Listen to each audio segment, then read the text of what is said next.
Mga kapatid, patuloy po tayo mag-aaral ng mga salita ng Diyos at patuloy din tayong sumasagot sa inyong po mga katanungan at komento.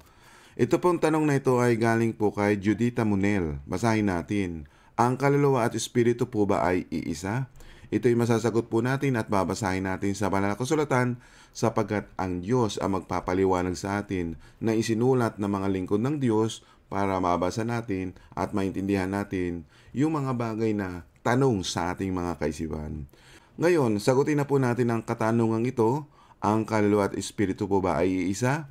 Ito po ang masasabi ko po sa inyo. Ito pong kaluluwa at espiritu ay sangkap ng buo nating pagkatao. Ito po ipapaliwanag sa atin po ni Apostol Pablo. Ito'y mababasa po natin sa unang Thessalonica 5:23. Basahin natin.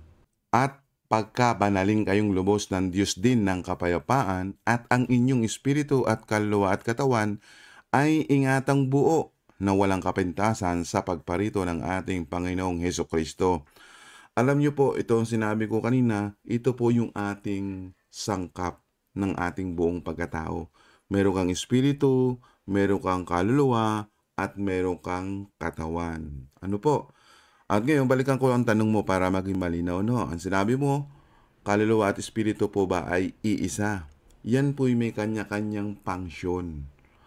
Sangkap ng ating katawan ito o ng ating pagkatao. Ibig sabihin po, kung ikay may kaluluwa, may espiritu ka, at the same time, may katawan ka. So, yung katawang iyon, iyon ang pinakadamit ng iyong kaluluwa at ng iyong espiritu. Yung nasisira dito, yung katawan lang. Pero yung kaluluwa at espiritu, yan po ay may eternity. Ano? Ngayon, dahil po dito ang ating binasa, dahil may katawan, kasama po yan. Kaya ipapaliwanag ko po sa inyo yung espiritu, kaluluwa, at katawan. So, kumpletuhin na natin. Para na sa ganon, madagdag na ang kalaman ni ating kapatid na si Judith. Ano? Para maunawaan mo, maintindihan mo yung salitang kaluluwa at espiritu, at the same time yung katawan. Ngayon, unahin natin muna itong salitang kaluluwa. Para maintindihan natin, anong function ito? Mababasa po natin ito sa mga sulat po ni Lucas at maintindihan natin ito. So, puntahan po natin. Lucas 1:46. At sinabi ni Maria, dinadakila ng aking kaluluwa ang Panginoon. Meaning, yung kaluluwa pala natin, katulad ni Maria, no? Ginamit siyang instrumento ng Panginoon para maipanganak yung ating tagapagligtas na si Jesucristo. Kaya nung binigyan siya ng kapahayagan na mula sa Banal Espiritu, no, na yung mga sinasabi ng Ama ay naiparating kay Maria na siya ay gagamitin ng Diyos para sa tagapagligtas. Kaya yung kaluluwa ni Maria nagpasalamat sa Diyos. Kaya sinasabi ni Maria, dinadakila ng aking kaluluwa ang Panginoon. Meaning, ang iyong kaluluwa, ang iyong buhay, nagkakaroon ka ng papuri, pasasalamat at pagsamba sa Kanya. Sapagkat naintindihan mo yung kahalagahan ng iyong kaluluwa. Malinaw po ba? So, ang meaning ng kaluluwa, maramdaman natin, yung kagalakan na mula sa Diyos. Kaya yung kaluluwa mo, natututong magpuri sa Diyos, magpasalamat sa Diyos. Yun po yun. Ngayon, ito yung ating naintindihan sa kaluluwa, marunong kang dumisiplina, gumalang, at nagmamalang yung kaluluwa sa Panginoon yun. Yun ang ibig sabihin doon.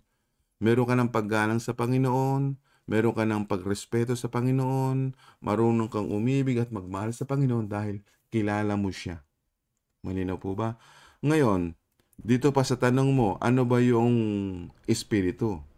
Iisa rin ba ang function nito? Ganun ba? So, ipapaunawa ito sa atin pa rin po ni Lucas. At para maintindihan natin, basahin natin sa Lucas 1:47. Basahin natin. At nagalak ang aking espiritu sa Diyos na aking tagapagligtas. Meaning, ang iyong espiritu nagkakaroon ng kagalakan. Ngayon, para maintindihan natin, no, yung espiritu po ay nagagalak. Kaya kapag itong ating espiritu ay naturuan ng salita ng Diyos, napatnubayan ka ng banal na espiritu, nagkakaroon ka ng pag-ibig sa Diyos. Nagkakaroon ka ng kagalakan sa Diyos. natututo kang magtimpi ng iyong galit sa iyong kapwa. So iyan ang magiging bunga mo pag ikaw'y naturuan ng banal na espiritu na isinugo ng Ama. Ngayon, puntahan natin para maintindihan natin yung ating mga sinasabi dito sa banal na kasulatan. Ano po? Datapwat ang bunga ng espiritu ay pag-ibig, katuwaan, kapayapaan, pagpapaniuhod, kagandahang loob, kabutihan, at pagtatapat. Tuloy pa natin sa 23. Kaamuan, pagpipigil, laban sa mga gayong bagay ay walang kautusan. At ipinako sa krus ng mga na kay Kristo Jesus ang laman, nakasama ang mga masasamang pita at mga kahalayan.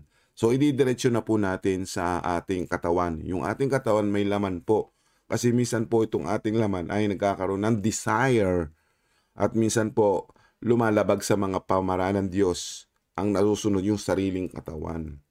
Kaya ang sinasabi po ng salita ng Diyos dito sa mga sulat pa rin po ni Apostol Pablo, no? 12:1, nga mga kapatid, ipinamanhi ko sa inyo, alang-alang sa mga kahabagan ng Diyos, na inyong iharap ang inyong mga katawan na isang haing buhay, banal na kaaya-aya sa Diyos, na siya ninyong katampatang pagsamba. Di ba po? So, kailangan ang ating buong pagkatao, kaluluwa, espiritu, at katawan, iyan po, para maging handog. Ano ho? Kasi, kailangan natin magkaroon ng malinis, may kabanalan, ano ho, yung ating pananampalataya sa Diyos. Bakit po? Tuloy natin sa verse 2. At huwag kayong magsiayon sa sanlibutan ito, kundi mag-iba kayo sa pamamagitan ng pagbabago ng inyong pag-iisip upang mapatunayan ninyo kung alin ang mabuti at kaya-aya at lubos na kalooban ng Diyos. So, yan po ang dapat nating gawin sa ating kaluluwa, espiritu at katawan, yung ating buong pagkatao sumusunod sa paraan at utos ng Diyos. So, yan po ang ating mga pangsyon ng ating buong pagkatao, kapatid, na kung saan ay pinaunawa sa atin ang pangsyon ng kaluluwa, espiritu, pati na rin po ng ating katawan. Dito po sa inyong tanong, ang kaluluwa at espiritu po ba ay iisa? Yan po ay isang sangkap sa ating buong pagkatao na kung saan ay naalam natin na itong ating kaluluwa, ang buhay at ang espiritu natin ay nagkakaroon po ng pagbabago. Kung ang dating espiritu mo ay lumalaban sa Diyos, lumalabag sa utos ng Diyos, ngayong ikaw ay sumusunod na sa utos ng Diyos, ibig sabihin nagmamahal ka na sa Diyos. So, ibig sabihin na rin po, damay na rin po yung katawan na dating mahalay, gumagawa ng kasamaan, nagiging mabuti ito sapagkat ang iyong kaluluwa, espiritu at katawan ay inihahandog mo sa Diyos. Ano? Balikan natin yon para maging malinaw po sa atin. Ano sabi po dito? Kaya nga mga kapatid, ipinamamanhi ko sa inyo alang-alang sa mga kahabagan ng Diyos na inyong iharap ang inyong katawan na isang haing buhay, banal at kaya-aya sa Diyos, na siya ninyong katampanang pagsamba. Kasi po ganito po yan, kapag naayos ang ating kaluluwa at espiritu, pati na rin yung laman, may tuturing kang anak ng Diyos. Ito po ang sinasabi sa mga sulat naman ni Pedro. Ano, basahin natin. Nagaya ng mga anak na matalimahin, na huwag kayong mangag-asal na ayon sa inyong dating mga masasamang pita nang kayo'y nasa kawalang kaalaman. Basahin nga natin sa ibang salin. Gusto ko lang ilinaw ito, no? Medyo malalim na pananalita ito, no? Basahin natin sa ibang version. Diyan din po sa unang Pedro 1:14, bilang masunuring mga anak ng Diyos. Yan. Pag ikaw ay anak na ng Diyos, masunuring ka. Sumusunod ka sa mga aral at turo ni Kristo. Na ang sabi pa dito, kung itutuloy natin, huwag kayong patadala sa masasamang hilig ninyo noong hindi pa kayo nakakakilala sa Diyos. O yan, di ba? Kasi yung espiritu mo hindi pa nakakakilala sa Diyos. Kaya ang kaluluwa mo, minsan napipighati, ano? Nagkakaroon ng stress, nagkakaroon ng problema. Di ba? Damay-damay yung katawan. Kaya nagkakaroon ka ng sakit, problema. Di ba? Kaya minsan humahantong pa sa yung tinatawag na nagpapakamatay. Kaya napapahamak din ang katawan. Kaya nga po, mula nung tayo makinig ng aral at turo ni Kristo, sinusunod natin yung kanyang mga aral. Kaya tayo nagkakaroon ng pag-asa nabibigyan tayo ng buhay ng walang hanggan. Di ba't napakaganda ng ganitong pag-aaral ng salita ng Diyos? Nang sa ganun, yung ating kaluluwa, espiritu at kaluluwa ay hindi mapapahamak. Kasi inaayos natin ang ating buong pagkatao ayon sa pagsunod sa kalooban ng Ama. Ituloy pa natin, may ganito pa po tayong matutunan sa mga salita ng Diyos. Sa mga sulat pa rin po ni Apostol Pablo 5:17, huwag kayong magpakamangmang kundi alamin niyo kung ano ang kalooban ng Panginoon na gawin ninyo. Yun, di ba? Kaya ang ginagawa natin ngayon, nung naayos ang ating kaluluwa at espiritu at katawan, hindi na sinusunod natin yung ating hilig ng pita ng katawan, kundi inalam natin kung ano yung kalooban ng Panginoon na dapat nating gawin. Malinaw po ba? So, ayan ang natutunan natin kapag tayo nakikinig ng aral at turo ni Kristo. Sinusunod natin yung kalooban ng Ama. 'Di ba? Ano sabi ni Jesus? Gawin daw natin yung kalooban ng Ama. Ito po, basahin natin sa mga sulat ni Juan 15:10. Kung tinutupad ninyo ang aking mga utos, ay mananatili kayo sa aking pag-ibig gaya ng aking pagtupad sa mga utos ng aking Ama, at ako'y mananatili sa kanyang pag-ibig.